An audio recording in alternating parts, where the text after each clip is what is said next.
mis amados hermanos, a la palabra del Señor, Romanos capítulo 1, verso 16. Y con ese versículo quiero empezar hoy y voy a compartir.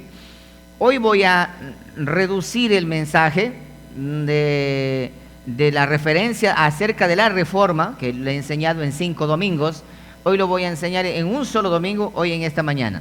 Así que no voy a expandirme en los temas con amplitud, voy a hablar puntualmente para que este mensaje sea uno solo, donde voy a recopilar toda la información. Pero vamos a empezar puestos de pie leyendo Romanos capítulo 1, versículo 16. Libro de Romanos capítulo 1, versículo 16. Lo tiene ya, dice la palabra del Señor en el nombre de Jesucristo de la siguiente manera: porque no me avergüenzo del Evangelio, porque es poder de Dios para salvación a todo aquel que cree, al judío primeramente y también al griego, porque en el Evangelio la justicia de Dios se revela por fe y para fe, como está escrito, mas el justo por la fe vivirá. Tomen asiento, por favor.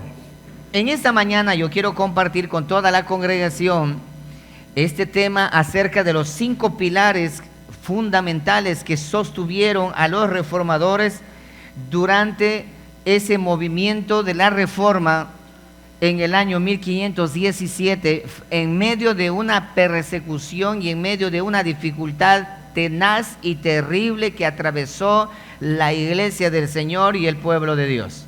En medio de una complicación tenaz, en medio de una barbarie, en medio de una persecución, en medio de un circo romano, en medio de las catacumbas y en medio de una cantidad de amenazas, lo que ocurrió. Como iglesia del Señor, quiero que todos mis hermanos hoy podamos valorar la palabra, que podamos valorar el mensaje, que podamos valorar el conocimiento, que podamos valorar la predicación del Evangelio, que podamos valorar una reunión de culto como la que tenemos, que podamos valorar el libre acceso a la adoración, a la alabanza, el libre acceso a la palabra del Señor, el libre acceso al entendimiento y a la lectura de la palabra, que podamos valorar esta reunión conjunta libre que tenemos ahora, que el día de mañana será también censurada y nos quitarán el libre culto, nos quitarán a nosotros, acordaránse de esto mis hermanos, nos quitarán la libertad de tener un culto como el que tenemos ahora.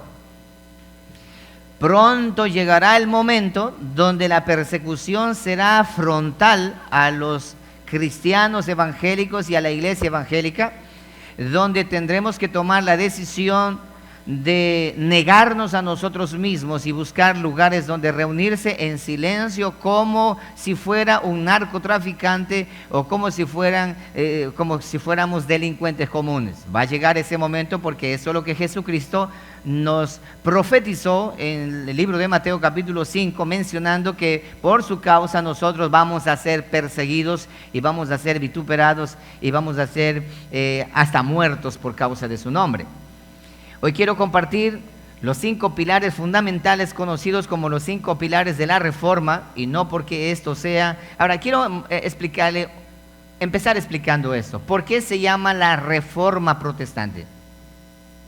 Aquí hay 2 palabras que entender. Usted ha escuchado eso, quizás los que no han escuchado, acerca de la reforma, por otro lado, protestante. La palabra reforma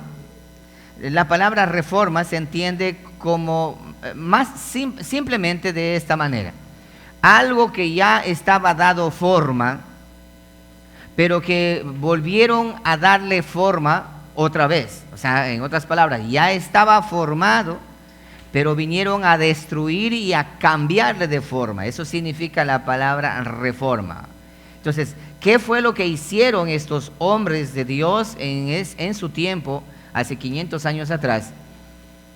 ¿De dónde salieron? Y aquí quiero hacer un alto para explicarle algo con mucha claridad. Si usted entiende esto, usted va a frenar a todos aquellos que mencionan y dicen que si es que nosotros continuamos todavía leyendo esta Biblia, esta palabra del Señor, la Reina Valera, porque dicen eso. ¿Quién fue Casidro de Reina? ¿Quién fue Valera? Los dos fueron sacerdotes católicos. Entonces dice, los católicos fue que hicieron la Biblia, los católicos fueron los que hicieron la Biblia, que los evangélicos o protestantes llamados, ellos son los que ahora leen. Y por ahí aparecen los grupos mesiánicos, los hebraicos, los efraínitas, aquellos judaizantes que aparecen hoy, dicen que la Reina Valera es una Biblia totalmente falsa porque es hecha por los católicos, y que nosotros aún todavía seguimos bajo la influencia del catolicismo, y muchas otras cosas más que mencionan al respecto. ¿Por qué? Porque ¿quiénes fueron los que hicieron la palabra, los que transcribieron, los que hicieron la interpretación de la escritura al idioma, lo transcribieron a otro idioma? Fueron católicos. ¿Y quién fue el reformador? Martín Lutero, católico. ¿Quién fue Juan Hus? Católico. ¿Quién fue John Wycliffe? Católico. Ulirico, católico. Dices, todos fueron católicos, sacerdotes católicos, curas, franciscanos, dominicanos, y todos fueron católicos. Entonces, ahora, los evangélicos, que ellos siguen esa misma corriente de la Reforma, por eso es que nos llaman a nosotros los católicos, la Iglesia Católica, a nosotros nos llaman los hermanos separados. No sé si usted ha escuchado eso. Los hermanos separados.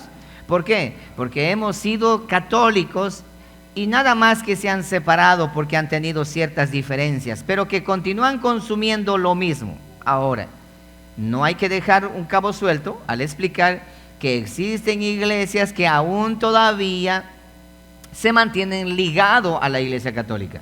¿De qué manera? Aunque digan no soy católico, pero hacen lo que un católico hace. Voy a ponerle un ejemplo. En la Iglesia Católica uno se va a misa, y cuando uno llega a misa en la Iglesia Católica, lo primero que hace es persinarse y entra con devoción, se sienta, duerme un rato, coloca la limosna y se retira a la casa. Va o toma la hostia y luego se va con su hostia adentro y con su liturgia hecha, se va a la casa contenta ya, o contenta o contento. Y luego en la casa le preguntan cómo estuvo la misa. Hermosa estuvo la misa. Ese curita predicó lindo, ¿sí? ¿De qué habló abuelita o de qué habló papá? No sé, pero estuvo muy buena la misa. Ok. En el catolicismo eso ocurre, y eso domingo tras domingo y domingo tras domingo. Devoción a una virgen X o a un santo X. En casa tienen la fotito del santo o de la virgen. Y esa es la vida del catolicismo. Tienen una Biblia llamada católica también, la cual muchas de las veces llevan a la iglesia, pero ni siquiera la abren. La tienen en la casa abierta para espantar los espíritus malos. Luego de eso, ahora, por otro lado existe el evangelio. Ya no es católico, ahora es evangélico. Y hace lo mismo, repite la misma historia. Domingo tras domingo a la iglesia evangélica, ya no a la iglesia católica. En vez de persinarse, dicen Dios le bendiga. Se sientan en la silla, duermen un rato. Luego se levantan, ponen la limosna. Luego de poner la limosna se van a la casa, diciendo qué lindo que estuvo el culto. Le preguntan de qué habló el pastor o qué predicó. No sé, pero estuvo hermoso el culto. Tienen una Biblia, solo traen a la iglesia, ni aún en el culto no abren la Biblia. Solo quieren oír con el pretexto de que yo oyendo aprendo más. No leen la palabra. En la casa no leen la Biblia. Muchos cristianos inclusive la Biblia le tienen abierta para que los espíritus malos no vengan a la casa. No hay diferencia entre el católico y entre el evangélico. Ahora la iglesia católica canta las mismas alabanzas que la iglesia evangélica canta. ¿No se han dado cuenta ustedes? Ahora la iglesia evangélica canta las mismas alabanzas que los católicos cantan. No hay diferencia. Anteriormente el católico cantaba sus cánticos sin aplaudir la mano, sin batería, solo con guitarrita, pero bien místico. Ahora son pentecostales los católicos también. Cantan los coritos, la sangre de Cristo tiene poder, levanto mis manos aunque no tenga más fuerza. No hay diferencia. ¿Se han puesto a notar algo raro está ocurriendo? ¿Se han puesto a pensar eso? Algo no cuadra allí. Ahora el cura ya no es como antes. El cura para dar la misa era todo así, todo bien, así como bien pausado, como con una liturgia sagrada y todo eso. Ahora el cura danza, el cura se ríe, el cura ahora comparte, el cura es dinámico ahora, ¿sí? Los pastores, ya no hay diferencia. Lo único que hace diferencia es una sotana. Eso es todo. Pero es igual. Los curas ahora también dicen, la Biblia dice en tal parte, igual, lo mismo. Por eso es que ahora existe una confusión. Dice, da igual, la Iglesia Católica, somos iguales, al mismo Dios adoramos. Porque existe un gran engaño. Entonces, es hora de parar. Por eso es que ahora, en la actualidad, ha llegado la hora de hacer una reforma, pero no a la Iglesia Católica, sino a la Iglesia Evangélica.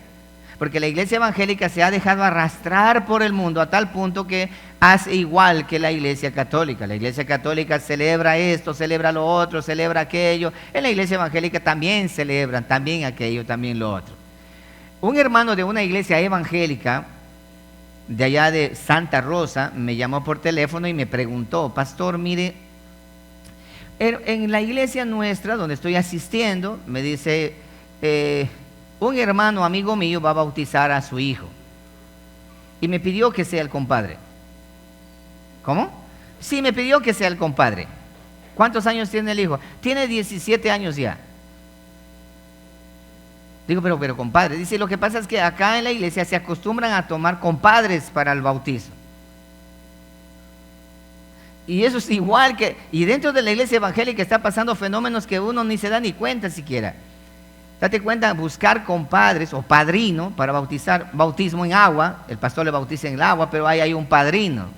Y ahora, ¿qué hace el padrino? Le pregunté para que me explicara. El padrino es aquel que le consolida, aquel que le disipula, aquel que le visita, aquel que está pendiente de él, porque ese supuestamente es el segundo padre espiritual. Y ese modelo parece que hasta interesante eso de allí. Entonces, cada bautizado tiene un padrino espiritual para que le predique, para que le guíe, para que le ayude, para cualquier pregunta, y así al pastor no le molesta mucho. Entonces, la confusión en la actualidad es bastante amplia y grande al respecto. Y por esa razón quiero mostrarle a ustedes hoy lo que acabamos de leer. Dice la palabra del Señor, primeramente dice esto, no me avergüenzo del Evangelio porque es poder de Dios para salvación. El Evangelio debe ser determinantemente explicado y predicado, pase lo que pase, suceda lo que suceda, venga lo que venga, sin tener temor ni miedo, y hay que trazar, identificando entre lo santo y entre lo profano. Hay que separar la luz de las tinieblas con toda claridad. La Biblia es la espada del Espíritu que parte y separa.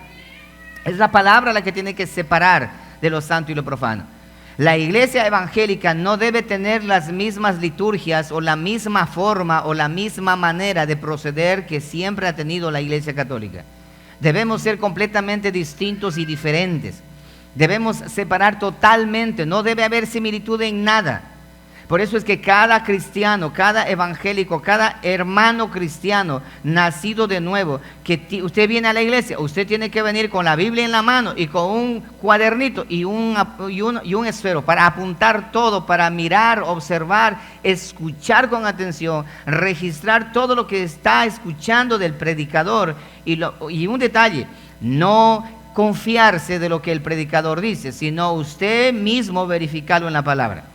Porque caso contrario, estamos haciendo lo que hacíamos antes cuando éramos católicos. Todo lo que el curita decía, nosotros creemos. No, el curita, él sabe. Igual hoy también. El pastor sabe, él sabe bien la misma situación. No, tenemos que dudar. De hecho, Pablo llegó a predicar en un lugar llamado Berea.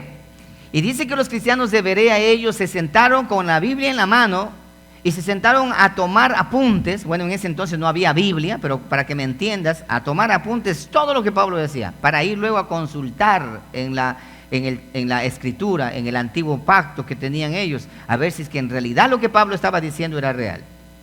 Por eso, mi amado hermano, en la iglesia evangélica, en la congregación evangélica, es inconcebible ver a un hijo de Dios, escucha esto, a un hijo de Dios a un hijo de Dios, a una hija de Dios que venga a la iglesia y se sienta relajado a dormir.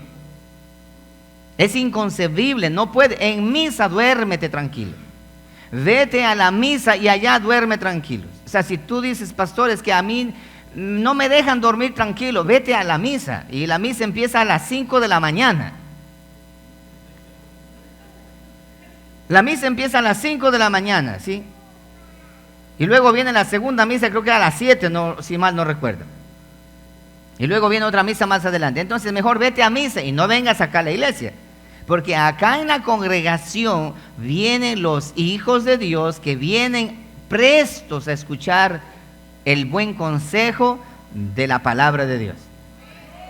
Por esa razón, hay hermanos allá en la parte de atrás que están pendientes de aquellos que están durmiendo y algunos me dicen, pastor, mira, cuando yo me acerco y les digo que y hasta se enojan, dice.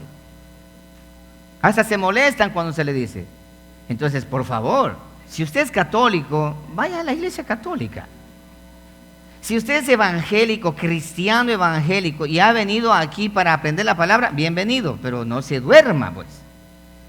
Entonces, cada vez que veas a tu lado durmiendo a alguien, este es católico, seguro. Porque está en misa. Este es católico ya. Bien. Ok. No trato de hacer, no trato de minimizar nada, solamente quiero mostrar lo que es, ¿ok? Bien, perfecto. ¿Por qué razón tuvieron que dar una nueva forma a lo que ya estaba establecido? Déjenme narrarle un poco de historia a mis hermanos, por favor. Después de Cristo Jesús, los apóstoles fueron perseguidos, los cristianos fueron perseguidos por Nerón. Nerón mató a todos, prácticamente a todos los apóstoles. La persecución fue tremenda. El último apóstol que tuvo que pagar, como se dice, las consecuencias fue Juan en la isla de Patmos. Y luego de eso fue una persecución abierta. Hasta que llegó Constantino, me estoy saltando año 330 después de Cristo, Constantino. Constantino, él fue hábil, un político hábil, un guerrero bastante hábil, que se supo mover en las esferas políticas y él supo enamorar. Por un lado había una fuerza del cristianismo, pero ese cristianismo que habían dos clases de cristianos, los que se mantuvieron creyendo la fe de Cristo y los otros que dijeron, bueno, vamos a mezclar el cristianismo con el paganismo. Vino Constantino y dijo que él tuvo una revelación, como hoy por hoy existen los que sueñan y los que ven visiones. Dijo, yo tuve una revelación y una voz del cielo que me dijo, con la cruz y la espada vas a conquistar. Por lo tanto, él se declaró cristiano también y absorbió al cristianismo de ese entonces, absorbió al cristianismo y él por primera vez en la historia mezcló el cristianismo con la política, con las fuerzas militares, mezcló. Y como él tenía el poder de la espada y el poder de la cruz, porque esa fue la visión, la cruz y la espada, y con esto vencerás. Él unió esas dos potencias y dos fuerzas. Entonces él dijo, bueno, yo soy el emperador y soy cristiano y soy yo católico. Por eso se llama católico, porque es universal. Declaró mediante decreto de que todos se conviertan al catolicismo. Por eso se llama universal. La palabra católico significa universal. Y de ahí empezó a tomar fuerza y forma la Iglesia Católica. La Iglesia Católica tomó identidad y desde ahí para adelante, escuchen eso, de ahí para adelante, pasaron 200 años más donde la libertad de la escritura, de la palabra de Dios, era libre. Pero en el año 500, 450, 550, en esa época ocurrió lo siguiente. Tenían que tener el control de la población. ¿Por qué? La población empezó a leer la palabra, la escritura. Cuando empezaron a leer la escritura, empezaron a darse cuenta que lo que estaba diciendo la Santa Madre Iglesia Católica estaba equivocado. Empezaron a refutar, empezaron a dudar, empezaron a decir esto no es correcto, esto no está bien. Semejante ahora, cuando el pastor está predicando, el pueblo de Dios, el hermano o la hermana que lee la palabra y escudriña la escritura y que se dedica a leer la palabra, de manera inmediata dice, lo que el pastor está predicando, eso no es bíblico, se la está inventando. ¿Por qué? Porque conoce la palabra. Así ocurrió también en la Santa Misa, conocida como la Santa Misa. Empezaron a darse cuenta, y la gente empezó a darse cuenta que lo que estaba ocurriendo en la iglesia, en la Santa Misa, no era lo correcto, ¿sí? No era lo correcto. Bien, ahora, ¿qué tomaron una decisión? En uno de esos concilios, a nivel de sacerdotes y curas y monjes y frailes, tomaron una decisión con el Papa a la cabeza. ¿Qué cosa? Suprimir completamente el conocimiento de la Biblia, aduciendo lo siguiente, que el Papa es el representante, por eso se llama vicario de Cristo, que significa representante de Dios en la tierra. Por eso se llama la Santa Sede, el Vaticano hasta el día de hoy, la Santa Sede, porque en ese lugar es donde está el representante de Dios en la tierra. Por eso que el Papa, a cualquier lugar del mundo, cuando va, el Papa es recibido como que si Dios mismo estuviera llegando. ¿Recuerdan cuando llegó a Ecuador aquí el Papa? Desde el Lago Agrio, de todas las partes de todo el Ecuador viajaron a recibirlo a su santidad. A su santidad, así le mencionan a él. Pero decidieron esconder la palabra del Señor. Dijeron que solamente el Papa, como representante de Dios en la tierra, es el único que puede leer, y es el único que puede interpretar, y es el único que puede quitar o poner o aumentar o arreglar la palabra del Señor. Por lo tanto, un decreto, retirar todos los folletos y todo pedazo de pergaminos que tenían allá en bibliotecas y todo, retirar la Biblia completamente. Y eso fue lo que ocurrió. Retiraron todas las Biblias, quemaron todas las Biblias y todo lo que tenía que ver con conocimiento de la palabra, retiraron de toda la población. Y escuchen esto, durante 1000 años, conocidos como la era del oscurantismo, quedó el mundo entero de ese entonces, quedó sin la palabra del Señor. No tenían la palabra del Señor. La Septuaginta, como se conoce a la primera Biblia, la Septuaginta, la primera Biblia que fue hecha y colocada en la biblioteca de Alejandría, de Alejandro el Grande. Esa primera Biblia, el Papa guardó, lo puso bajo seguridad absoluta en el Vaticano, en el lugar allí, guardó completamente y quitó a todos el conocimiento de la palabra del Señor. Ahora, todos ignoraban lo que la Biblia decía. Y le dijeron que quien leía la palabra del Señor, la Biblia, estaba condenado y necesitaba ser quemado y castigado. Por lo tanto, todos quedaron así y la generación fue pasando 1000 años, imagínate, 1000 años. Entonces, los primeros 100 años existieron alguien que reclamaba un poco, pero el gobierno, como la religión, como la Iglesia Católica tenía el poder de ley y Estado, entonces con todo, arrasaba con todo donde quería. Luego la corona española, la corona británica, la corona alemana, la corona inglesa, estaban juntamente con la Iglesia Católica confabulados y eso era un poder tremendo. Luego de eso ocurrió de que pasaron los primeros 500 años de oscurantismo, todos se olvidaron y todos esperaban las migajas del conocimiento de Dios que venía de la Iglesia Católica. Entonces, todo lo que la Iglesia Católica decía, eso era la voz de Dios. Todo lo que la Iglesia, por eso se llama la Santa Misa. La misa es la máxima autoridad, la Santa Misa. Entonces, ahí ocurrió. Pero mientras eso estaba pasando, Dios estaba trabajando. Cuando se cumplieron los 1000 años, donde los papas hacían y deshacían como a ellos les daba la gana, ellos violaban y hacían una cantidad de cosas increíbles. La Iglesia Católica se había desviado de la verdad. El Papa era la máxima autoridad de la Iglesia, por lo tanto él determinaba, era como Dios, a quien daba la vida le cedía la vida, al quien daba la muerte le cedía la muerte, al quien le quería acabar lo acababa, al que le quería levantar lo levantaba. Él tenía el poder absoluto. Ustedes han visto en las películas cómo venían a besar la mano del Papa y todo eso, la santidad total. Esas son las películas que hoy se puede observar. Pero como los papas llegaron a tener una autoridad soberana, que tenían el poder absoluto, de la misma manera también la corrupción fue absoluta. Los papas, los primeros papas, representantes de la Iglesia Católica, ellos fueron los primeros comunistas que tuvieron el poder absoluto y por ende la corrupción absoluta, porque donde se concentra el poder en uno solo, se concentró el poder en uno solo, de ahí viene el lío y el grave problema de la corrupción. Y por ende la iglesia se convirtió en una iglesia inmoral, se convirtió en una organización de corrupción total, a tal punto que empezaron, escucha esto, nada más y nada menos, empezaron a vender la entrada al cielo. A vender la entrada al cielo. Conocido como la era de las indulgencias. Pagas para entrar al cielo. Entonces todos los que tenían harto dinero, los que tenían dinero, los potentados, los ricos, ellos tenían comprado el cielo. Es más, conocido como una bula papal. Habían bulas papales en contra o a favor de.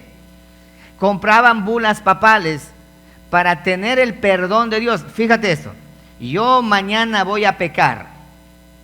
Como yo sé que mañana voy a pecar, vengo a comprar una absolución de ese pecado de antemano.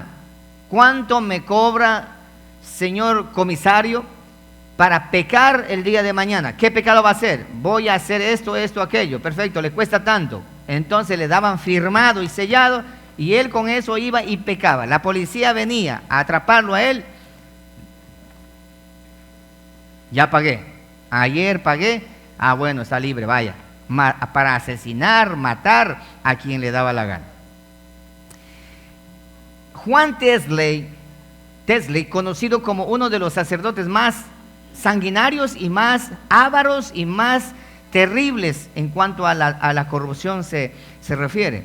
Él es aquel personaje, el que tiene hasta el día de hoy se habla en los medios cuando se habla acerca de la reforma. Él es el dueño de este proverbio que él decía. Él gritaba de esa manera.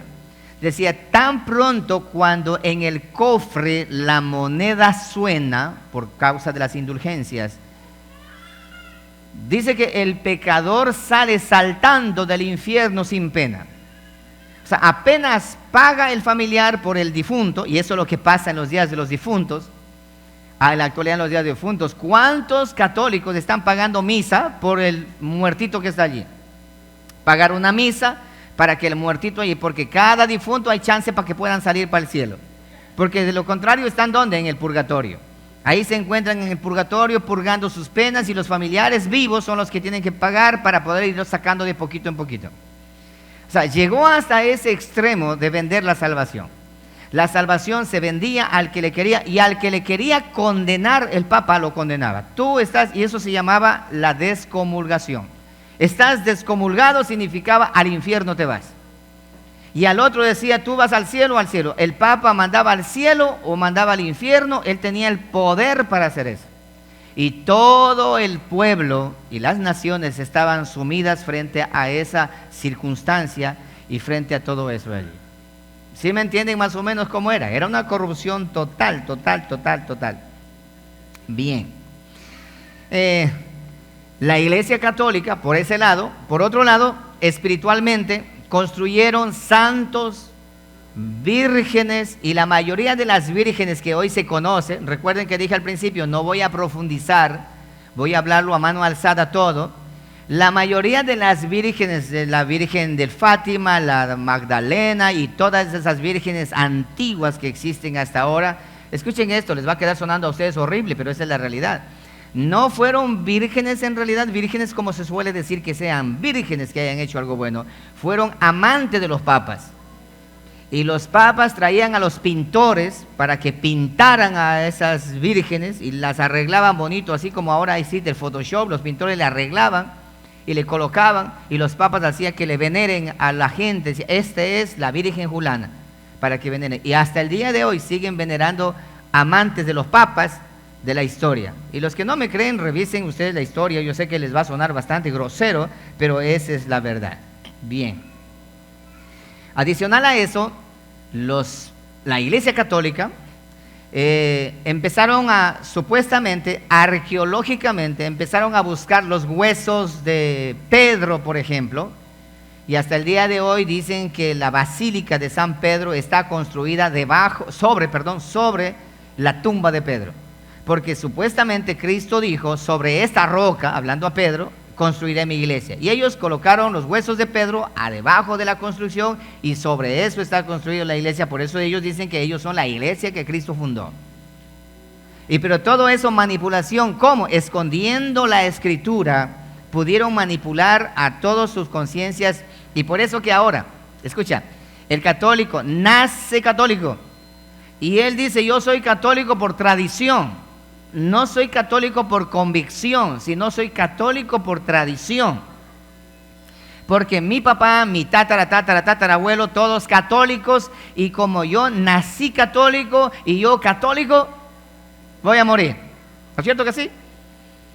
De la misma manera también hoy los evangélicos, lamentablemente, en el evangelio ocurre lo mismo. No, mi abuelo evangélico, mi papá evangélico, yo también evangélico nací evangélico, voy a morir. Sin tener convicción. Solo por tradición. Bien, entonces, ¿qué hicieron ellos? Empezaron a decir la tumba de acá, la tumba de Abraham, la tumba de esto. Ellos fueron los que se inventaron todo el camino del Calvario que está allá en Jerusalén, el Gólgota, que no es el lugar donde Cristo murió, sino un monte que parecía una calavera. Buscaron todo para armonizar y hacer todo, y ellos dijeron, este es el lugar, y hasta el día de hoy todos creen. Desde ahí mismo ocurrió también que Cristo cargó la cruz y todo el mundo dijo que Cristo cargó la cruz.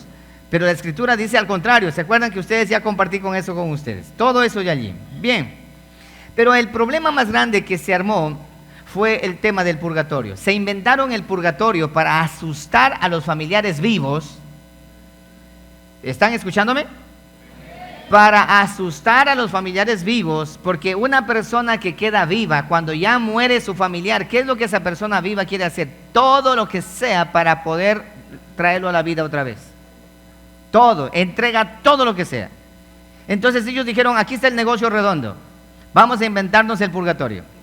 Que cuando mueren no van a ir al infierno, sino al purgatorio los que son más o menos buenos. Pero los malos se van directamente al infierno. Pero para sacarle del infierno, como el Papa es el representante de Dios en la tierra, él puede tranquilamente sacarlo, pero eso tiene un precio. Tiene que pagarse un precio. ¿Y cuál precio era? Dinero. De acuerdo a la cantidad de dinero que tenga, podía ir sacándole, porque ¿cuántos se acuerdan que el purgatorio tiene 7 pisos? Piso 1, 2, 3, poco a poco, hasta que llegue al 7º piso, entonces ahora sí se fue para el cielo ya. Y ahora, para mantenerlo en el cielo, como tiene antecedentes penales en el infierno, para mantenerlo en el cielo tenían que seguir pagando cuotas anuales con una misa. Entonces, imagínate, unos 10,000 feligreses, cada uno tiene que pagar por su muerto, y a veces tienen 1, 2, 3, 4 muertos, y tienen que pagar año tras año una misa, si es cantada o misa rezada, tipos de misas que tenían, y los más pobres una misa general, y el que tenía dinero, misa privada para su propio muerto. Y bueno, cosas como esas que yo sé que más de uno se acuerda, la vida anterior en la cual usted vivió engañado por falta de conocimiento. Ya puedes imaginarte cómo era la presión religiosa que había en ese entonces. Y todos pensaban que la Iglesia Católica y los sacerdotes, los curas, ellos eran la máxima autoridad. Cuando un sacerdote, cuando un cura llegaba a una parroquia, a un pueblo, toda la gente se arrodillaba y le veneraba como al Dios mismo. El Papa era adorado, glorificado, exaltado. El Papa hacía y deshacía la corrupción más grande. Hubieron papas homosexuales desde ese entonces, homosexuales, que violaban a sus feligreses, a sus congregantes, con el cuento de que él, como representante de Dios, necesita tener una compañía. Cosas como esas existió en la Iglesia Católica, y no estoy desmereciendo ni tratando de dañar a nadie. Lo único que estoy mostrando es lo que ocurrió, y eso es de dominio público, que la gente puede investigar, ver en cualquier parte que eso es una realidad. Bien, al mirar todo esto, al mirar todo aquello, los mismos sacerdotes católicos, entre ellos voy a hablar acerca de uno que es bien conocido, el 31 de octubre de 1517, este sacerdote dominicano, un monje, un fraile dominicano, un sacerdote, el 31 de octubre se levantó muy por la mañana, cansado, escuchen esto, cansado de estar discutiendo con sus superiores, porque él decía, pero la Biblia dice lo contrario. Ahora, como los curas y sacerdotes tenían que ser educados y tenían que conocer la Biblia para oficiar una misa, entonces ellos eran los únicos que podían tener acceso a leer la palabra de Dios, bajo el permiso, obviamente, de la universidad de donde estudiaba. Entonces, este sacerdote dominicano, este fraile llamado Martín Lutero, era católico, definitivamente católico. Como él tenía el permiso para leer la Biblia, entonces él pasaba leyendo la Biblia en la biblioteca. Leía la Biblia y Dios empezó a alumbrar el conocimiento de este sacerdote católico, de este cura. Dios le empezó a alumbrar el conocimiento y él entendió la palabra del Señor. Y cuando entendió la palabra del Señor, lo primero que hizo fue decir, hey, el Papa está equivocado. Fíjate nada más, el Papa está equivocado. La Iglesia Católica está equivocada porque no está haciendo lo que la Biblia dice, sino está haciendo lo que el sacerdote, lo que el Papa determina. Por lo tanto, no estamos de acuerdo con lo que está haciendo el Papa. Empezó a protestar, por eso se llama protestante. Nosotros somos protestantes. Él empezó a protestar en contra del papado, en contra de la Iglesia Católica. Ahora, había antecedentes, antes de eso, habían antecedentes en los cuales tenemos a John Wycliffe, otro sacerdote que también estudiando teología, se topó con la palabra y en la palabra encontró la verdad. Y él empezó a protestar. ¿Y el Papa qué hizo? Una bula papal, lo mataron. Murió John Wycliffe, murió. Luego más adelante tenemos a Juan Hus. Él también protestó conociendo la palabra y a él le llevaron y le quemaron en la hoguera, diciendo que era un hechicero, que era un hijo del diablo porque está yéndose en contra del representante de Dios en la tierra. Y ahí tenemos a Martín Lutero. Martín Lutero empieza a discutir y él dijo esto, escuchen esto, dijo al Papa y a los sacerdotes, si ustedes sacerdotes están seguros de lo que ustedes predican y enseñan, yo les invito a un debate. Les invito a un debate. Vengan para debatir el conocimiento que he encontrado en las Sagradas Escrituras.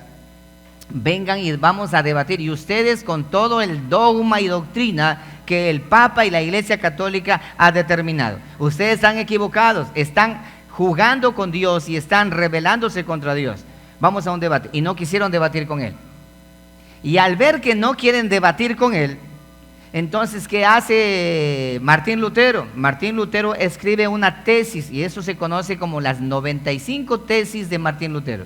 Escribe un papel semejante a tesis número 1, refutando a todo lo que el papado y la Iglesia Católica decía, y a la corrupción que existía, y a la mentira que se predicaba en los púlpitos, los sacerdotes y frailes en ese entonces.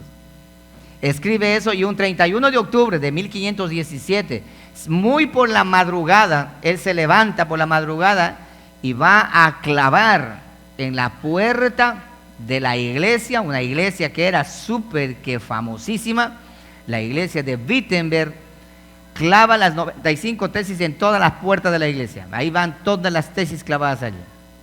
Muy por la mañana, la gente que sale a misa, se va a misa muy por la mañana, llegan a partir a la madrugada, ellos 5 de la mañana, y miran ahí todo ese papelón clavado allí. Y empiezan a leer todo eso, y empiezan a leer punto por punto. Eso causó un grave y serio problema que hasta el día de hoy la Iglesia Católica no se ha podido levantar. Hasta el día de hoy. Y por eso que la Iglesia Católica, el día de hoy, ¿sabes qué ha hecho? Dice la Iglesia Católica, estamos perdiendo feligreses, estamos perdiendo, y estos evangélicos nos están ganando, estos protestantes nos están ganando. Entonces, ¿qué hizo la Iglesia Católica ahora? Vamos a parecernos a ellos.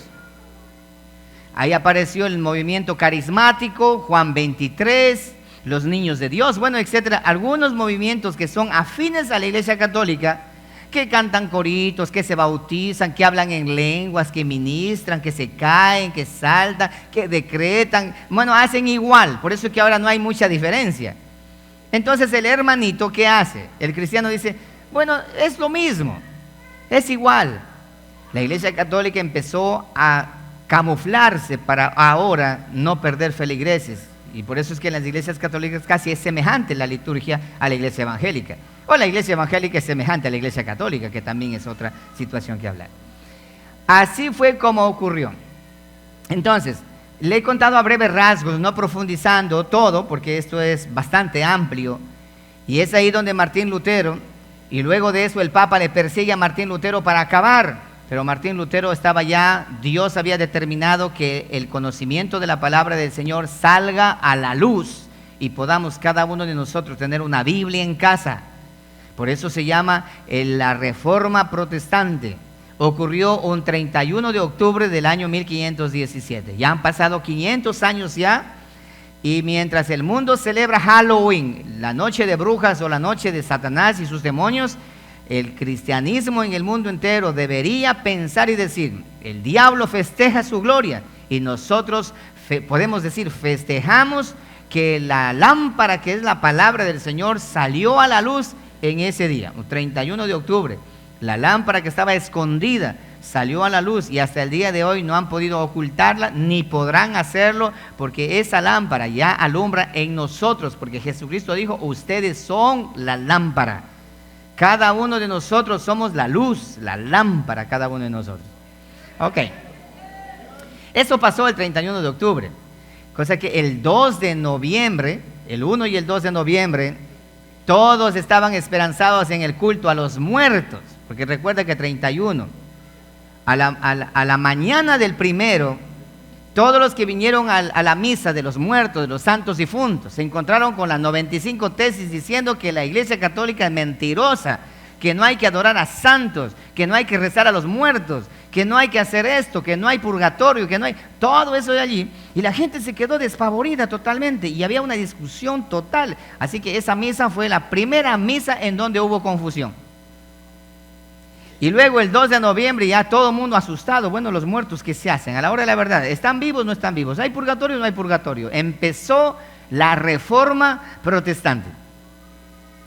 Y todos empezaron a dudar, decían, claro que agarra sentido. ¿Y sabes qué hicieron? Claro que sí, buscarle a quién, a Lutero. La Iglesia Católica le persiguió a Lutero, Lutero refutó y empezaron a ver, hasta que dijeron, vamos a debatir. Aceptaron el debate en uno de los concilios. Y Martín Lutero se sentó solito, escucha esto, solo. Y todos los papas, el Papa con todos los sacerdotes y toda la guardia real y todos ellos al frente.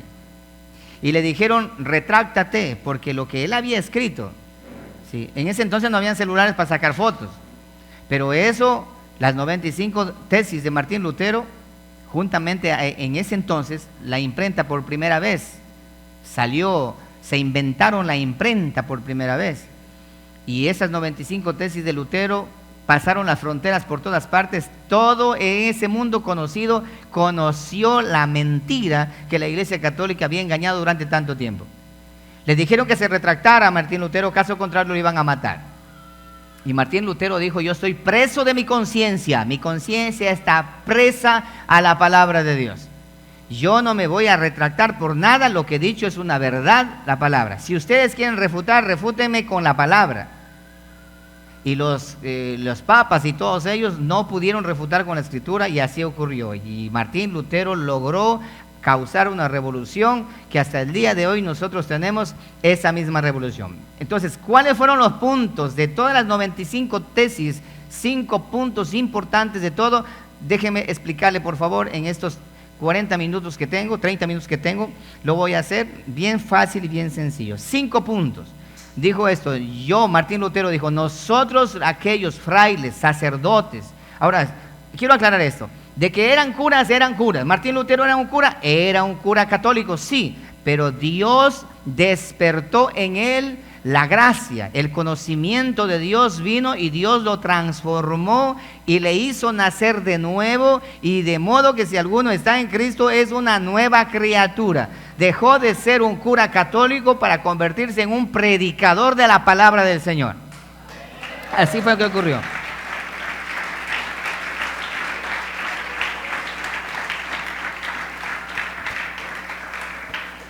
Así como hoy tú dejaste de ser un feligrés católico y ahora eres un predicador de la palabra del Señor.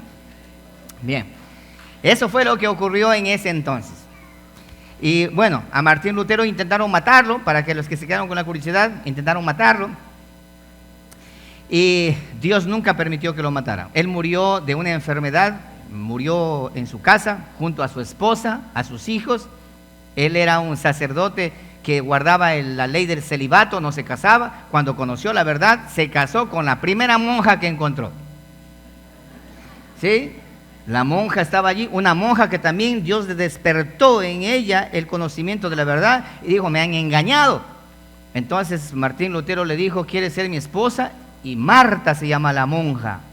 Y ella dijo, claro que sí. Y se casó y tuvo hijos y fue predicador de la palabra con esposa, con hijos y de frente, y derrumbó a la Iglesia Católica hasta el día de hoy, herida hasta el día de hoy. Bien. Ahora tú y yo somos protestantes también. Somos protestantes y protestamos cuando alguien tuerce la Escritura y dice otra cosa como dogmas y doctrinas humanas. Tú y yo somos protestantes basados en la Escritura. Y ahora, protestar contra la Iglesia Católica, ahora nosotros no tenemos que ya protestar sobre la Iglesia Católica porque conocemos mucho más que eso. ¿Contra quién protestamos ahora? ¿Contra quién nosotros protestamos? El apóstol Pablo dijo esto, tengan cuidado que de vosotros mismos van a salir los detractores. Los que salieron de nosotros porque no eran de nosotros, porque si hubiesen sido de nosotros, se hubiesen quedado con nosotros, pero como no eran de nosotros, entonces se fueron de aquí causando divisiones y problemas. Y hoy tenemos por allí, por ejemplo, la doctrina de la prosperidad, la doctrina de la confesión positiva dentro del pueblo evangélico, el mesianismo, el judaísmo, el hebraísmo, el efrainismo. Y ahí tenemos una cantidad de cristianos evangélicos en la actualidad que han torcido la Escritura. Aquellos que decretan, que confiesan, que establecen, que dicen que yo, que esto, aquello y lo otro. Contra ese tipo de personas son los que tenemos que protestar diciendo, no, la Biblia no dice eso. Eso es lo que tú crees, pero la palabra del Señor dice otra cosa. Que no, que nosotros tenemos el poder de la vida y la muerte en nuestra lengua. Que tenemos el poder y lo que yo diga se cumpla. No, Dios es el único que tiene el poder de la vida y la muerte en la lengua. Nosotros no. Pero la Biblia dice, lee la palabra bien y entiende bien. No uses la palabra para entender lo que tú quieres entender, sino lo que en realidad la palabra del Señor dice. Cuando habla en la Biblia acerca del poder de la vida y la muerte, está hablando del poder de aquel que tiene el poder de la vida y la muerte. Entonces el ser humano, nada de que decretar, que yo voy a confesar, que yo voy a levantar, que yo te quito vida y te doy vida. No, mi hermano, hay que protestar. Entonces hay 5 puntos de los cuales los reformadores, ellos coincidieron en fechas y años bien lejanos en 5 puntos. El primero de ellos, vamos a ver, dice que la salvación es solamente por la gracia. Existe solamente la gracia. Eso se llama las 5 solas de la Reforma. Pero en primer lugar, yo quiero mostrarle a ustedes, lo primero que ellos dijeron, no hay verdad absoluta de papas, ni concilios, ni pastores, ni sacerdotes, ni nada, sino la verdad absoluta está en la Escritura, en la palabra. Entonces, uno de los primeros fundamentos es que ellos decían lo siguiente: no creemos a ninguna revelación. Escuchen eso con atención. No creemos a ninguna revelación. No creemos ni que alguien recibió al ángel de Jehová. No creemos en nada de lo que digan que yo soñé, yo vi, yo sentí, que yo tengo, Dios me habló anoche. Hoy por hoy se escucha eso, ¿dónde? Se escucha dentro de las iglesias evangélicas. de que Dios me habló, Dios me dijo. Ellos dijeron, nosotros solamente nos remitimos a la palabra de Dios. Lo que está escrito, escrito está. Lo demás es puro cuento. Entonces, lo primero es solo la palabra de Dios. Es el fundamento y la columna vertebral de nuestra fe. Para nosotros igual. Para Ministerios Miles igual. Es la palabra de Dios, la columna vertebral y las bases sustentadas de nuestra fe. Aquí no hay la voz de un profeta. Aquí no hay la voz de un apóstol. La voz de los soñadores. Por eso que hay algunos hermanos que se acercan y dicen, pastor, mire, yo soñé, yo quisiera hablar a la iglesia un sueño. Le digo, háblame a mí primeramente. Y me cuentan su sueño. Le digo, bueno, hijo, está bien. Anda, vuelve a pedir a Dios que te dé otra vez ese sueño. Si es que es 2, 3 veces, confírmalo. Pero es que yo quiero advertir a la iglesia. Digo, ese sueño que tú estás contando está escrito en la palabra, te lo muestro. Mira, aquí está, en la Biblia. No hace falta que tú vengas a decir como gran cosa fuera. Es como esa muchacha Angélica, que ya va por la 4ª muerte, creo. Ella se muere, resucita, se muere, resucita, va al cielo, va al infierno. Yo no necesito que ninguna Angélica vaya y muera y se levante de los muertos, porque está escrito que hay un infierno, que hay un cielo. Está escrito aquí, y los que se van al infierno se van por esto y por esto, y los que se van al cielo se van por esto y por esto. Así de sencillo, no hace falta que nadie venga con revelaciones. Entonces, ellos dicen solamente la escritura. Ahora, ¿por qué solamente la palabra? Segunda de Timoteo 3:16. Por esta razón, voy a dar 2 textos de cada uno y con esos 2 textos vamos a aprender, ¿ok? Segunda de Timoteo capítulo 3, verso 16. Hoy día le he dado un poco de historia, me he tomado el tiempo para darle historia, para que ustedes conozcan, pero yo ahora le voy a mostrar las 5 solas de la reforma que están dentro de la escritura. No son pensamientos privados de los reformadores, sino es algo que está en la palabra, fundamentos claves y tácitos para que el cristiano hoy por hoy tenga puntos de referencia. En primer lugar, mi regla de fe en qué debo creer es en la palabra de Dios y punto, ninguna otra cosa adicional más. Segunda de Timoteo 3:16. Ok, vamos a guardar silencio porque hay mucho ruido, por favor, tengan la bondad. ¿Sí? Segunda de Timoteo capítulo 3, verso 16. Menciona de la siguiente manera. Déjame leerte desde el versículo 13. Desde el verso 12 mejor, ¿ok? Dice así, y también todos los que quieran vivir piadosamente en Cristo Jesús padecerán persecución. 13. Mas los malos hombres y los engañadores irán de mal en peor, engañando y siendo engañados. Ahora el versículo 14 es para ti y para mí. Pero persiste tú en lo que has aprendido y te persuadiste sabiendo de quién has aprendido y que desde la niñez has sabido ¿qué cosa? Las sagradas escrituras. No es que has estado guiado por sueños o por visiones o por la lámpara de Aladino o por una virgen que se te apareció, que mientras estabas pastando una oveja apareció una virgen y te dijo esto. No. Las sagradas escrituras, las cuales te pueden hacer sabio para la salvación por la fe que es en Cristo Jesús. Cristo Jesús, no ninguna virgen o santo adicional. No, Cristo Jesús. Ok, luego menciona versículo 16, dice esto. ¿Por qué? Porque toda la escritura es el soplo de Dios, es la inspiración, es inspirado por Dios y útil para enseñar, para redarguir, para corregir, para instruir en justicia, a fin de que el hombre de Dios sea perfecto y enteramente preparado para toda buena obra. La escritura es suficiente. Mira, mi amado hermano, uno de los pilares fundamentales de los reformadores y de ti y de mí como hijo y cristiano y como seguidor de Cristo, para nosotros la palabra del Señor es suficiente. No hace falta añadiduras de sueños, visiones o invitar a un profeta para que venga trayendo una palabra. Por eso es que aquí en Ministerios Miles los profetas no tienen entrada en este lugar. ¿Por qué? Porque tenemos la palabra profética más segura. Así dice la Escritura, tenemos nosotros la palabra profética más segura que alumbra como una antorcha en un lugar oscuro. No hace falta traer profetas, no hace falta traer ministros de otro lado que vengan, porque dice, él tiene profecía, hace falta, no hace falta. ¿Para qué si tenemos la palabra profética más segura? No hace falta, no hace falta. Ok, dale un aplauso a nuestro Creador. Juan capítulo 6, verso 63. ¿Por qué la palabra del Señor es suficiente? ¿Por qué? Vamos a ver por qué es suficiente la palabra. Juan capítulo 6, versículo 63. El Espíritu es el que da vida, la carne para nada aprovecha. Las palabras que yo os he hablado son espíritu y son vida. ¿Por qué solo la Escritura? Porque la palabra de Dios es la que a nosotros nos da vida.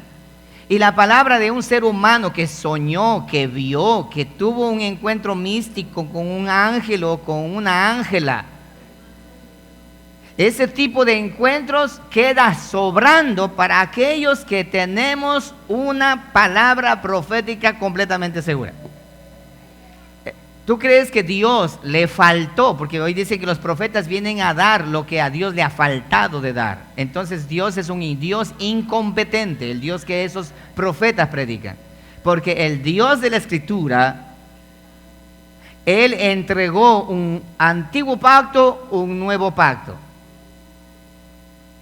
Un antiguo pacto y un nuevo pacto. Y al final del nuevo pacto menciona y dice que está todo completo. Entregado al ser humano todo el plan de salvación y no hace falta ninguna revelación adicional. No hace falta. Y toda iglesia que tenga, escucha esto, toda iglesia que tiene un profeta en la iglesia vivirá perdida, más perdida que un piojo en una peluca. Mucho más perdida que un piojo en una peluca. Vivirá, ¿sabes por qué? Porque no sabe a quién hacer caso. A la palabra. Por eso es que hoy por hoy los profetas han hecho tsunamis y hecatombes en el pueblo evangélico. Por escuchar a ese tipo de profetas o profecías, el pueblo se ha desenfrenado, porque la palabra es más segura. Recuerda, cielo y tierra pasará, pero su palabra no pasará. La palabra es vida. Hebreos 4:12 menciona que la palabra, leamos por favor, ¿sí? Entonces la palabra, Hebreos capítulo 4, versículo 12. Vamos a leer esa parte de aquí. Hay mucho de esto que puedo hablar, pero solamente vamos a ir tocando así. Hebreos 4:12 dice lo siguiente: porque la palabra de Dios es viva y eficaz, y más cortante que toda espada de dos filos, y penetra hasta partir el alma, el espíritu y las coyunturas y los tuétanos, y discierne los pensamientos y las intenciones del corazón. No hace falta ningún profeta que venga aquí a decirme lo que tenga que decirme. No, la palabra del Señor es suficiente. Bien, listo. Hay mucho más que podamos hablar acerca de la palabra, pero hoy solamente es una pequeña muestra nada más. Número 2, segunda base de la reforma. Número 2, solo la gracia nos hace salvos.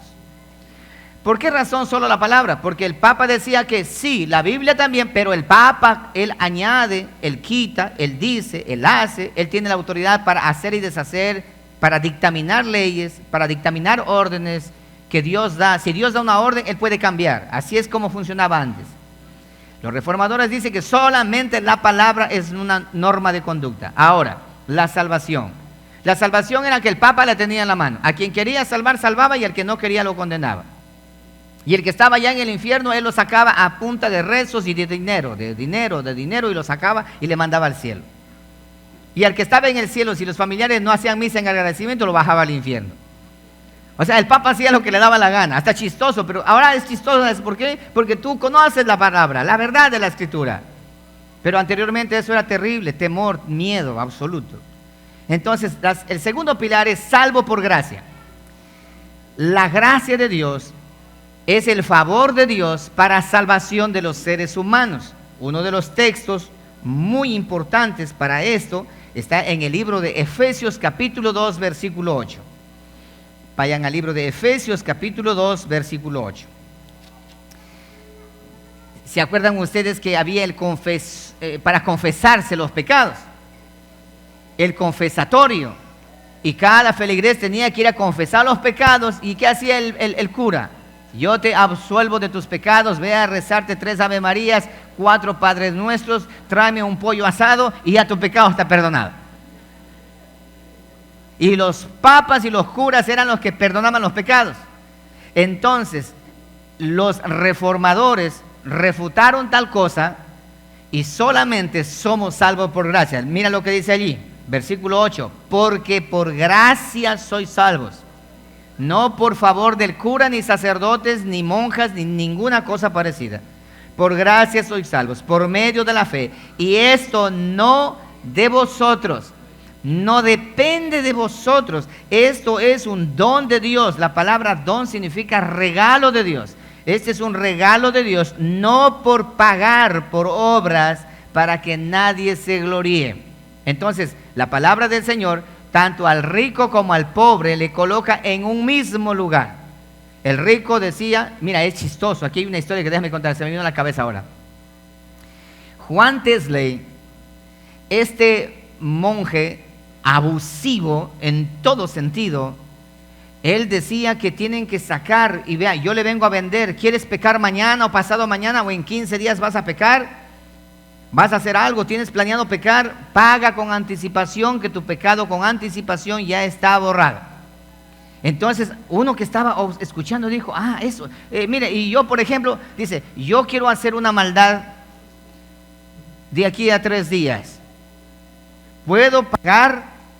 Dice, claro, tienes que confesarme qué maldad. Dice, pero no quiero hablarlo, quiero hacerlo en privado. Claro, y se fue en privado. Dice, ¿qué maldad vas a hacer? Dice, mire, yo voy a asaltar y voy a robar. A uno que tiene dinero le voy a robar. Dice, bueno, ¿y cuánto le vas a robar? No sé cuánto le voy a robar, pero lo voy a asaltar. Dice, claro, yo te vendo. Dice, ¿cuánto? Tanto. Él dice, tenga, le vende, le firma y él se va con el papel. Llegó el día, los 3 días, se fue con su gente y venía pasando la caravana. Él sale, lo asalta y adivinen a quién lo asaltó. Al mismo Juan Tesley.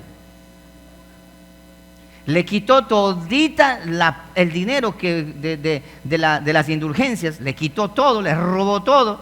Y cuando el Juan Tesley dice, hey, yo soy Juan Tesley, eso es un pecado, él saca y dice, yo ya pagué por esto.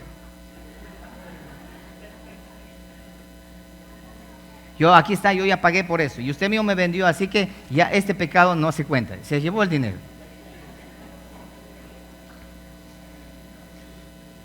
Los mandamientos del hombre tienen vacíos tremendos.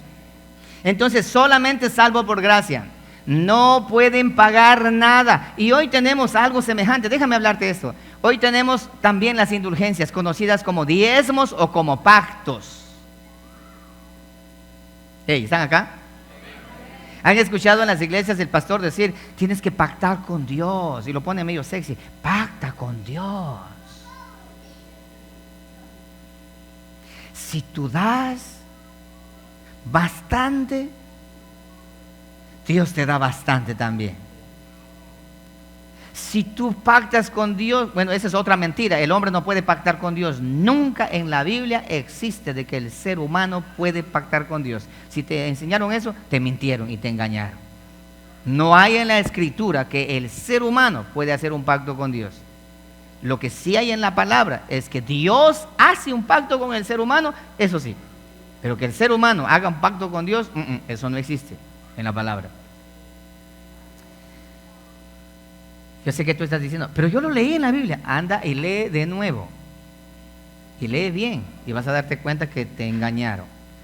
Hoy por hoy es esto. Si tú diezmas, entras al cielo. Y si no diezmas, estás condenado. Si tú diezmas y tienes más, eres de Dios. Y si tú no diezmas y eres pobre, eres del diablo. Hoy por hoy existe eso dentro de las iglesias evangélicas. Por eso es que cada predicación de cada domingo, cada culto está relacionado con el tema de prosperidad, de dinero, de dinero, de dinero, de dinero y de dinero. Es igualito como Juan Tesley, igualito, semejante. Con la única diferencia que allá era indulgencias y ahora se llama diezmos.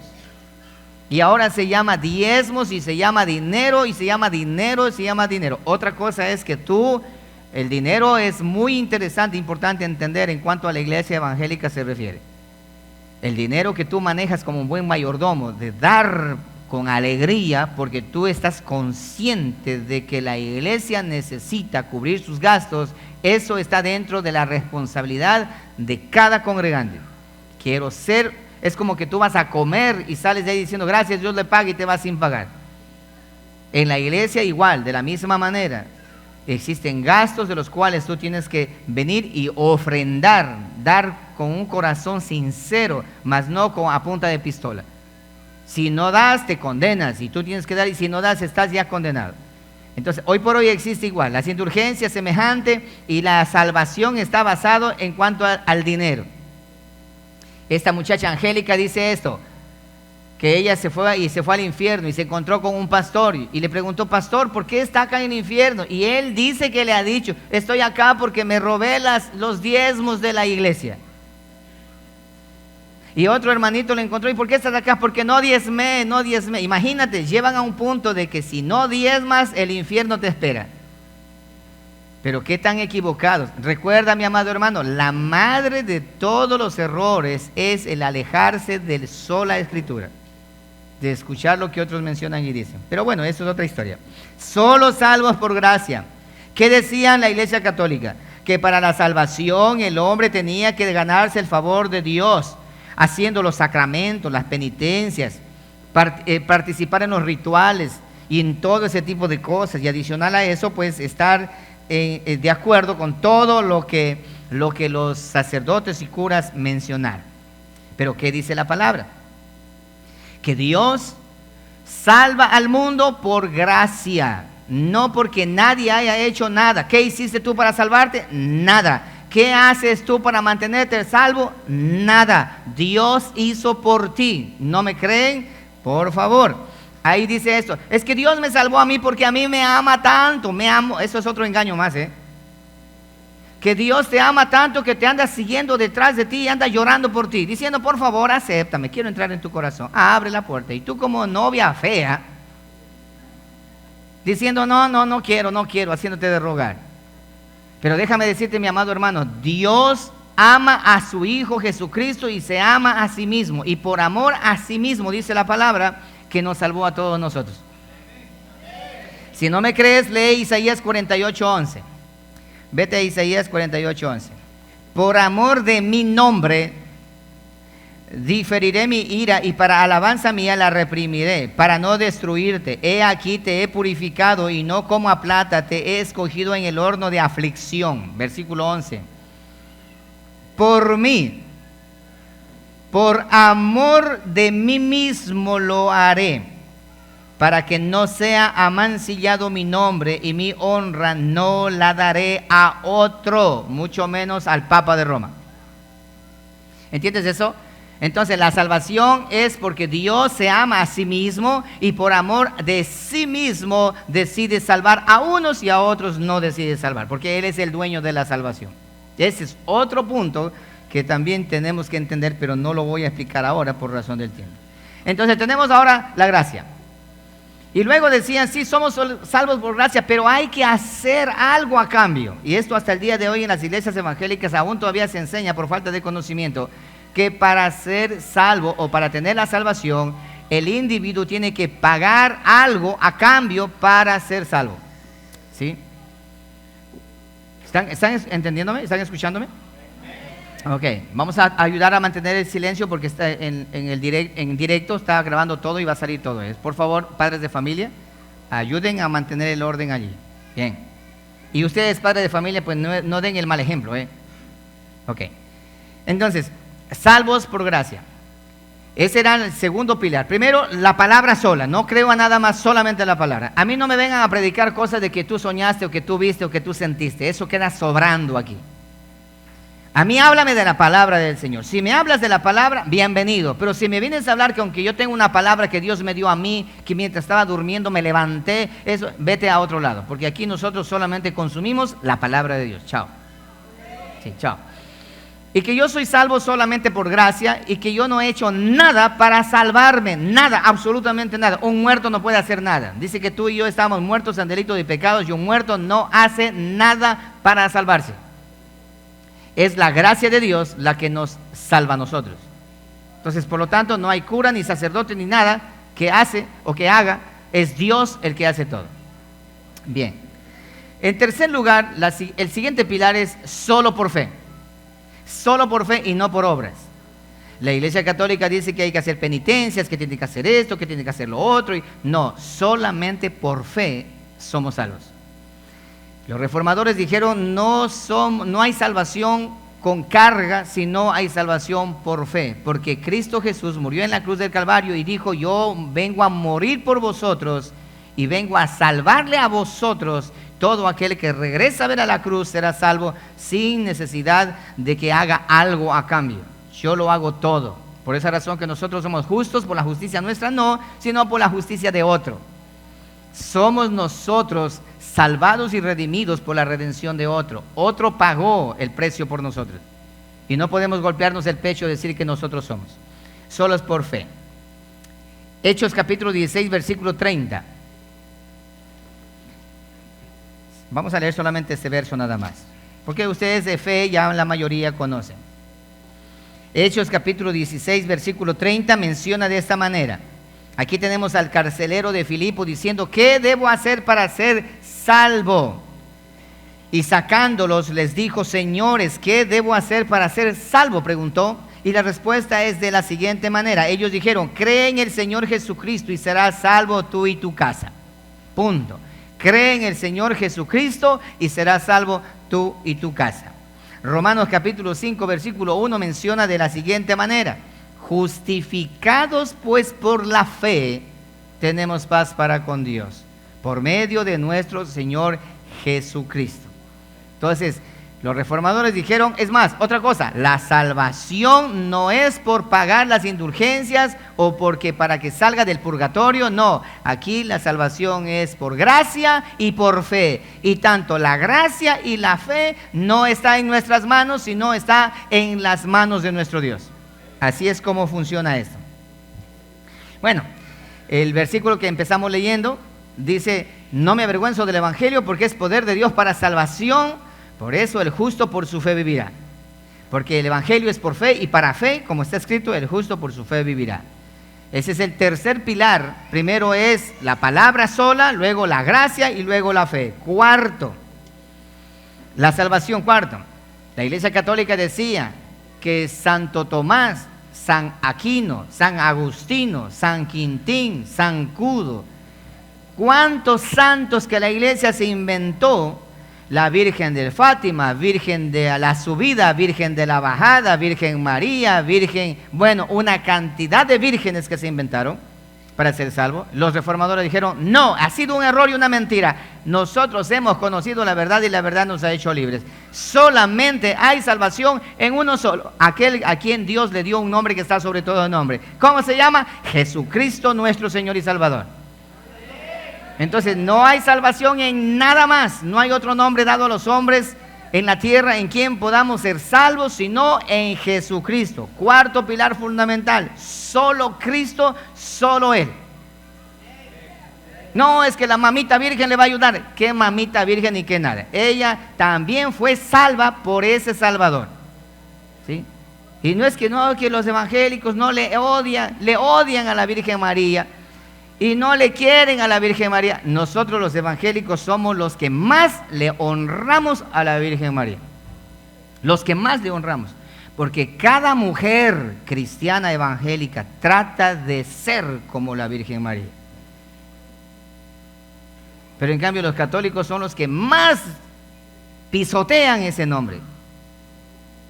Imagínate una Virgen María en la discoteca. Imagínate una Virgen María de prostituta.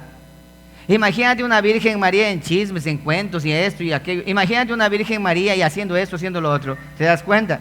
Los evangélicos, la iglesia evangélica, más bien honra a María, a la Virgen María. No adoramos, ni veneramos, honramos como a la madre de nuestro Señor Jesucristo.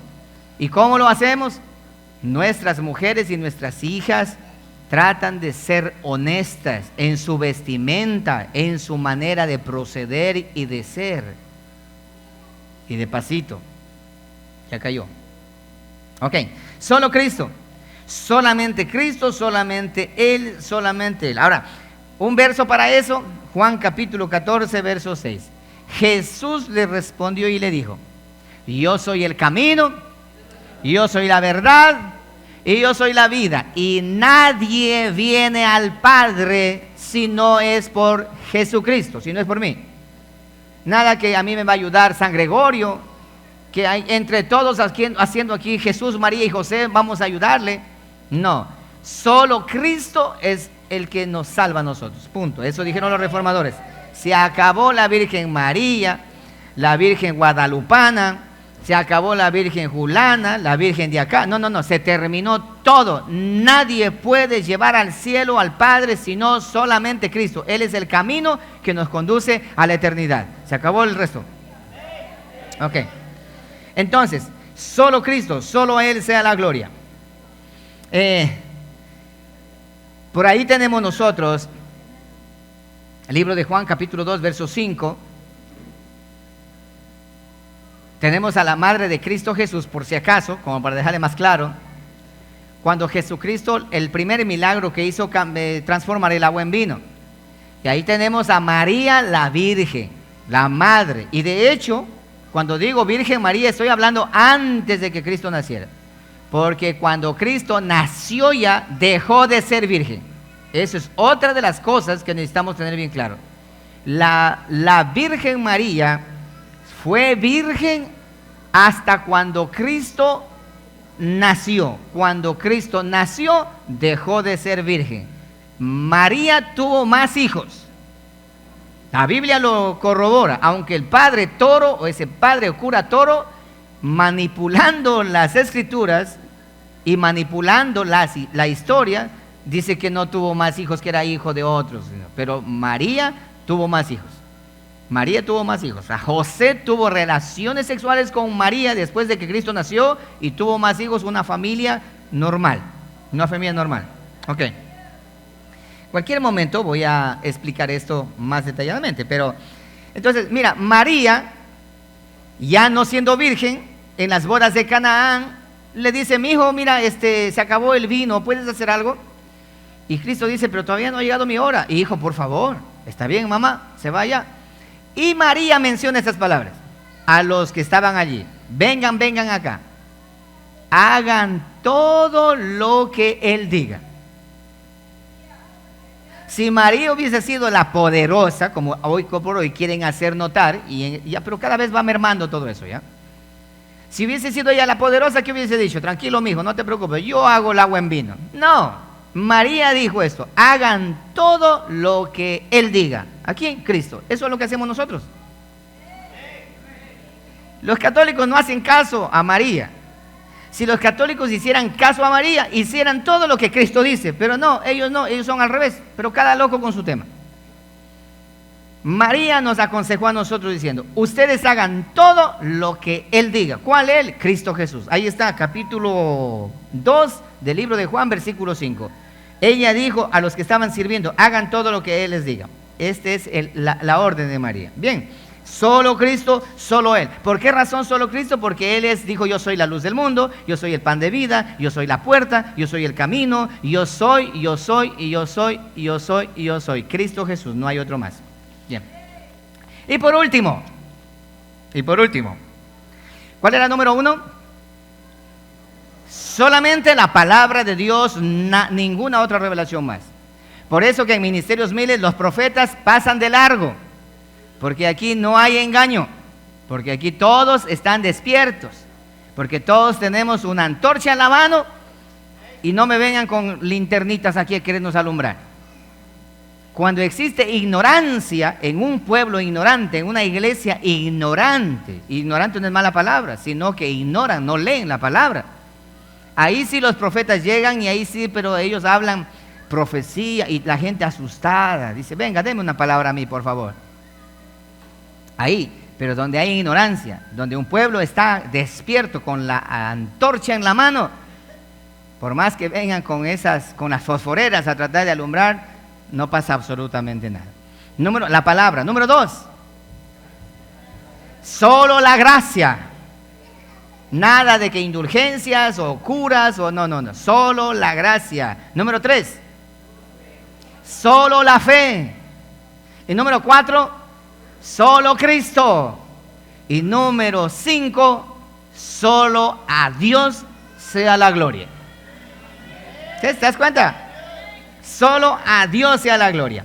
Entonces, al final, solo a Dios sea la gloria. ¿Por qué razón solo a Dios sea la gloria? Voy a hacerlo así rápidamente. Porque Él es eterno y todo es de Él, por Él y para Él. Porque Él es el que empezó todo, el creador de todo. Por Él vivimos y para Él vivimos. Porque Él habita de eternidad a eternidad. Porque no hay otro Dios fuera de Él. Porque en la reunión de los dioses, los demás dioses se inclinan. Porque Él es el soberano de soberanos y todopoderoso, Rey de reyes, Señor de señores y el Dios de todos los dioses. Por esa razón es a Él la gloria.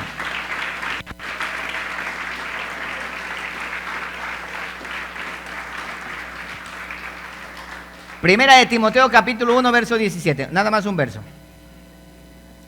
Primera de Timoteo capítulo 1 versículo 17. Por tanto, al Rey de los siglos, inmortal, invisible, al único y sabio Dios, sea honor y gloria por los siglos de los siglos. Amén. ¿Tienen eso? No hay otro Dios. No, que ahora apareció por ahí la diosa madre, una diosa hembra, que también se está predicando, diosa hembra. Ha aparecido otros dioses, dioses que ofrecen el oro y el moro, etcétera, etcétera, etcétera. No. El Dios de la Escritura, de la palabra, ese es el Dios invisible, eterno, todopoderoso, que habita de eternidad a eternidad, el que todo lo puede y hace lo que Él quiere con los habitantes de la tierra. ¿Quién podrá decir a Él, no hagas tal cosa? Nadie. Él es el todopoderoso. Entonces, esto fue clavado en la puerta de Wittenberg. En las 95 tesis estaban estos 5 puntos. Martín Lutero dijo, ya que no quieren discutir conmigo, está bien, ahora sí. En la puerta de la iglesia, 31 de octubre, amanecer primero de los inocentes, de los santos, que se llama de los difuntos. Llegaron y leyeron ellos y dijeron, solo la palabra es la verdad, solamente la gracia, solamente la fe, solamente Cristo, solo a Dios sea la gloria. Y los papas y concilios y todo lo que han dicho, Martín Lutero dijo, no sirven para nada. Ese es el inicio de la Reforma. Y hoy por hoy, mi amado hermano, cada uno de nosotros como cristianos tenemos que tener bien claro esto, hermano. Y Pablo mencionó de esta manera, por si acaso, Pablo dejó escribiendo hace mucho tiempo atrás. Y si por si acaso viniere alguien predicando otro evangelio semejante a este, sea maldito, sea anatema, sea maldito. Y si a ustedes, por si acaso, un ángel del cielo descendiese y le predicase otro evangelio, sea maldito ese ángel también. No le crean, dijo Pablo. Y Pablo dijo algo mucho más fuerte también. Si por si acaso yo mismo vengo acá y digo, me equivoqué, perdonarán hermanos, voy a cambiar de mensaje ahora, hemos estado equivocados, nosotros vamos a regresar al mesianismo, vamos a guardar el Shabbat, vamos a guardar eso, no le crean. Pablo advirtió, dijo, por si acaso yo mismo venga aquí, porque hoy por los pastores que están haciendo en los púlpitos, diciendo, nos hemos equivocado, hemos estado equivocados, hay que regresar a las raíces hebreas, hay que volver atrás, a guardar el Shabbat, comer alimento kosher, vestirnos con talit, con kippah y hacer esto, que las fiestas, un montón de cosas. Hay que regresar, hemos estado equivocados, disculparán hermanos, vamos a regresar otra vez porque hemos estado mal. Pablo dice, no le creáis. No le creas. ¿Por qué? Porque la palabra de Dios es suficiente. Ahora yo sé que están diciendo, pero todo eso que acabo de mencionar está en la Biblia, pastor. Sí está en la Biblia, pero tenemos que identificar entre el pacto antiguo y el nuevo pacto. Y dice el libro de Hebreos, se llama nuevo pacto porque el anterior era defectuoso. Tenía defecto. Y Dios en el nuevo pacto establece un nuevo pacto para corregir el pacto defectuoso. Un pacto hecho en sangre de animales. Este nuevo pacto es hecho en la sangre del Hijo de Dios. Así es como funciona, mi hermano.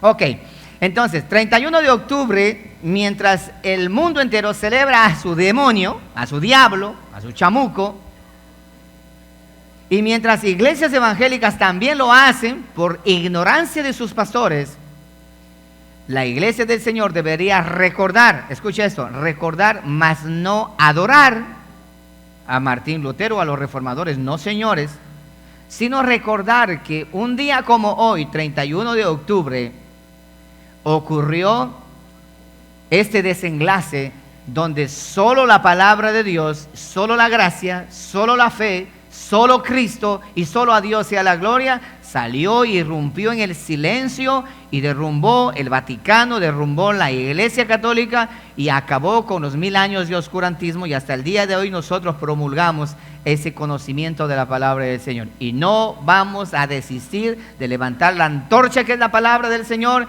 aunque digan que somos legalistas. Si predicar y leer la palabra, solo la palabra, eso se llama legalismo, entonces pueden llamarnos legalistas. Pero para nosotros no existen revelaciones místicas de profetas, de apóstoles, que hoy se han llenado como una plaga por todas partes. Listo, mis amados hermanos, conclusiones finales. La iglesia cristiana debe aprender a reconocer los valores espirituales, bíblicos e históricos de la fe cristiana en los siglos presentes, quienes fueron hacia atrás, que nos dejaron una luz encendida, aún a costa de sus propias vidas. Y nosotros continuar, no siguiendo lo que dice Lutero, no siguiendo lo que dice Calvino, no siguiendo lo que dice Juan Hus, John Wycliffe, Ulirico, no, siguiendo lo que dice la palabra del Señor. Porque cielo y tierra pasará, pero esta bendita palabra no pasará. Pónganse de pie, por favor.